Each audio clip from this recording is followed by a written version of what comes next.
150 years ago, the business corporation was a relatively insignificant institution. Today, it is all-pervasive. Like the church, the monarchy, and the Communist Party in other times and places, the corporation is today's dominant institution. Initially given a narrow legal mandate, what has allowed today's corporation to achieve such extraordinary power and influence over our lives? We begin our inquiry as scandals threaten to trigger a wide debate about the lack of public control over big corporations. This is the greatest place in the world to invest. We have some shakeups that are going on because of a few bad apples.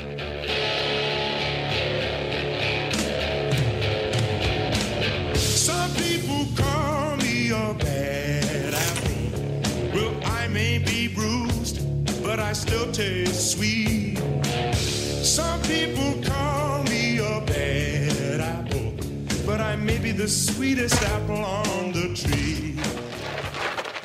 These are not just a bunch of bad apples. This is just a few bad apples. It's not just a few bad apples. We've got to get rid of the bad apples. You can start with Tyco. Bad apples. We know all about WorldCom. Bad apples. Xerox Corporation. Bad apples. Arthur Anderson. Bad apples. Enron, obviously. I think the Enron story is so fascinating because people perceive it as a story that's about numbers, that it's somehow about all these complicated transactions. But in reality, it's a story about people, and it's really a human tragedy. We can recreate this entire industry. The excitement was palpable. You cannot imagine how proud we all were to be there.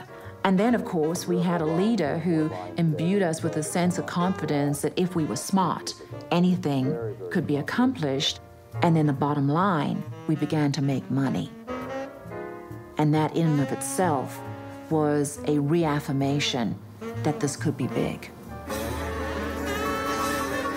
Skilling saw the opportunity to build an industry new and to start a business from scratch. But then somehow, miraculously, we always made the numbers and then some.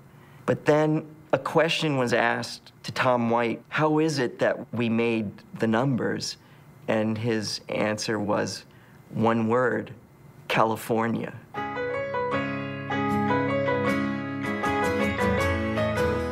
California, here we come.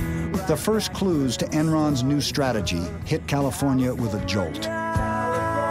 It started at noon, rolling across the state. Sacramento, San Francisco, Beverly Hills, Long Beach, San Diego. 26,000 miles.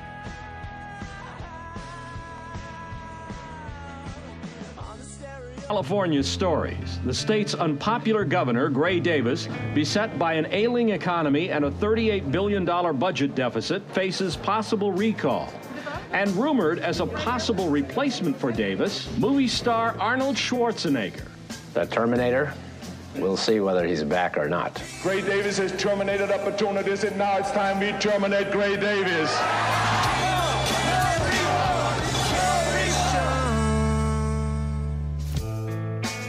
Could I predict a phony energy crisis as a result of deregulation? Yes. Could I predict that Arnold Schwarzenegger would be our governor as a result of deregulation? Never would have come up with that. That's like a bad science fiction movie. Apparently we have all been wrong. It is pronounced California. Ladies and gentlemen, the governor of the great state of California, Arnold Schwarzenegger.